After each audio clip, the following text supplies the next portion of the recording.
কাঁচা পেঁয়াজ খেয়ে যদি মসজিদে আসতে নিষেধ করে, কাঁচা মুলাই খেয়ে যদি মসজিদে আসতে নিষেধ করে, কাঁচা রসুন খেয়ে যদি মসজিদে সালাত আদায় করতে নিষেধ করে, তাহলে কি বিড়ি, ফুল, জর্দা, হিরোইন, গাঁজা খেয়ে মসজিদে সালাত আদায় করা যাবে?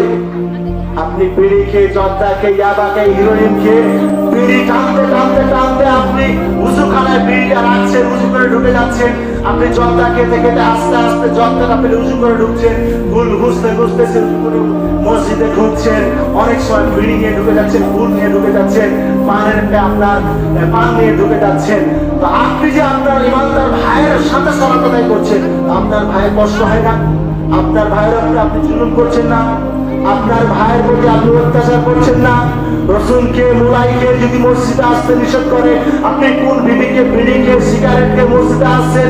আপনার ভাই, আপনি সালাত আদায় করার জন্য আপনার ভাইয়ের কষ্ট হচ্ছে, আপনার ভাইয়ের প্রতি আপনি জুলুম করছেন, আপনার ভাইয়ের প্রতি আপনি অত্যাচার করছেন। আমি একবার চিন্তা করি, মাঝে মাঝে আমি চিন্তা করি, যারা বিড়ি খায়, সিগারেট খায়, গুল খায়, এদের পাশে যে সালাত আদায় করতে এত কষ্ট হয়, এদের পাশে যে বসে থাকতে এত কষ্ট হয়, এদের স্ত্রীর কি কষ্ট হয় না?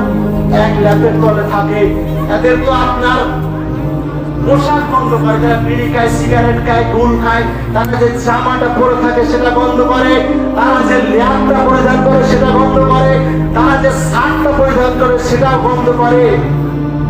আমি চিন্তা করি, সবই তো বন্ধ, তাদের বালিশ বন্ধ করে, তাদের ব্যথা বন্ধ করে, সবই যে বন্ধ করে, তাদের স্ত্রী কেমনে থাকে, এত বন্ধ করে, তাদের স্ত্রীর প্রতি আপনি জুলুম করছেন না?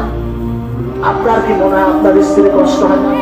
আপনি কি মনে করেন আপনার স্ত্রীর কি কষ্ট থাকে না? শান্তিতে থাকে, আরামে থাকে? আপনি কেন জুলুম করছেন, অত্যাচার করছেন? আপনি জর্দা খাচ্ছেন, আপনার